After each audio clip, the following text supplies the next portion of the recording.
How does a 5'8" undrafted winger become the only player since Wayne Gretzky to capture the Stanley Cup, the Art Ross Trophy, and the Hart Memorial in the very same season? How does a kid who heard "you're too small" more times than he heard his own name grow into the scourge of 6'4" defensemen everywhere? The answer is equal parts obsession, humiliation, and a mindset flip so radical it still echoes through every dressing room that worships speed over size. Today we're unpacking the 3 moments that rewired Martin St. Louis' destiny: getting cut at 12, being kicked to the curb in Calgary, and the Olympic snub that detonated an entire franchise's plans. Strap in, because this isn't just a Cinderella story, it's a street fight in skates, and every punch lands harder than the last. Before we go any further, just like St. Louis battled for every shift, I grind for hours on research and edits to bring these stories to life. So if you're enjoying the hustle, smash subscribe and join the ride. Laval, Quebec was hardly short on hockey talent in the early 80s, but one address kept its porch light on later than the rest. 200 yards from the St. Louis front door sat a modest outdoor rink where a young Martin logged shifts that would make a union boss blush. His father, Normand, pulled double duty as a supermarket manager and a night shift driver, yet most mornings he'd shuffle home at sunrise to find Martin already laced up, tapping his stick on the doorstep like an impatient metronome. That obsession couldn't hide the obvious. At 12, Martin's growth chart stalled while his peers sprouted. 2 rep team coaches cut him in back-to-back years, claiming it was a safety issue. Smaller body, smaller chances, or so the gatekeeper said. But the smaller they tried to make his role, the bigger his imagination became, and the rink became laboratory, church, and proving ground all at once. Even then, he was rewriting angles, learning to spin off taller kids by slipping under their elbows instead of trying to knock them over. Rejection taught him geometry, how to carve space where none existed, and that lesson would shadow every step of his rise. Yet at this stage, those steps led straight into another closed door. By the time Martin St. Louis hit the University of Vermont campus in 1993, he was carrying a suitcase full of slights. 30 NCAA programs had flirted. Vermont offered the only promise of major ice time and a drivable weekend for his parents. What the Catamounts got in return was a point-producing machine welded to a chip the size of Mount Mansfield. Alongside roommate Eric Perrin, St. Louis wrecked school records: 267 career points, 3 straight Hobey Baker finalist nods, and forced national broadcasters to spell Catamounts correctly. Scouts kept showing up, notebooks ready, and leaving with the same verdict: dazzling but diminutive. The late 90s NHL worshipped mass and clenched fists. Coaches demanded trench warfare along the boards, not ballet in open ice. One Eastern Conference executive reportedly worried that drafting a 5-foot-something winger would look like a stunt if it failed. The league saw risk. St. Louis saw complacency. Graduation came without a phone call, let alone a draft table handshake.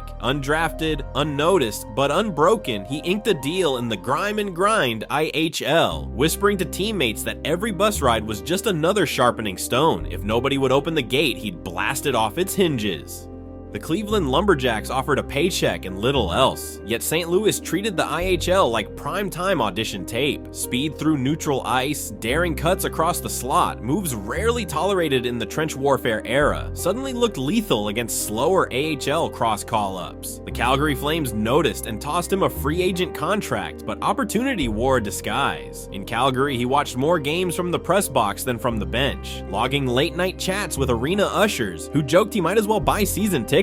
One internal scouting memo, leaked years later, graded him AHL depth, fringe call-up potential. When the 2000 expansion draft rolled around, the Flames left him unprotected, essentially inviting 2 brand new franchises to pluck him for free. Neither did. Months later, Calgary simply cut ties. That was rock bottom. 2 leagues had shuffled him aside, 2 new franchises shrugged, and the NHL's consensus was carved in stone. Too small? Nice try. Next prospect, please. St. Louis flew home, convinced the verdict was final. Then Tampa called. Tampa Bay's front office, desperate for bargain offense, offered a league minimum lifeline. It almost snapped under his skates. 20 games and 6 points later, Martin found himself scratched more often than not, and John Tortorella had just taken the reins. Tortorella didn't coddle, he challenged, roaring that St. Louis was playing like he still needed permission to shoot.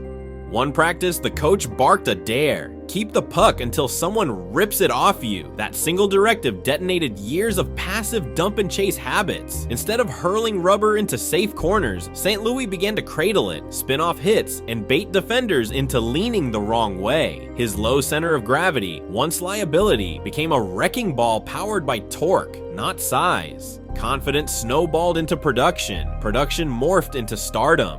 The 2003-04 season crowned the metamorphosis. 94 points, the league scoring title, the Hart as NHL MVP, and Tampa's first Stanley Cup. He even added the Lindsay for good measure. No player since Gretzky had hogged that trifecta. The NHL culture of bulk crashed headfirst into a new religion of speed, and its prophet wore number 26.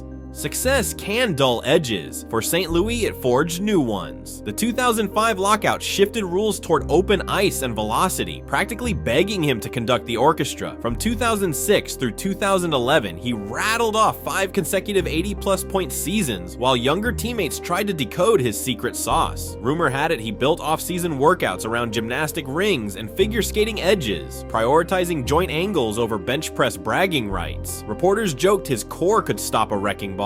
Teammates swore his first 3 strides were fueled by rocket fuel and bitterness. In 2012-13, at an age when most wingers are negotiating farewell tours, St. Louis slipped his name onto a second Art Ross trophy, leading the league in points during a lockout-shortened sprint. When franchise icon Vincent Lecavalier departed that summer, the Lightning slapped the C on the one guy who had never needed it to feel responsible. Tampa Bay seemed ready for a graceful sunset until ego, pride, and Olympic politics blew the roof off.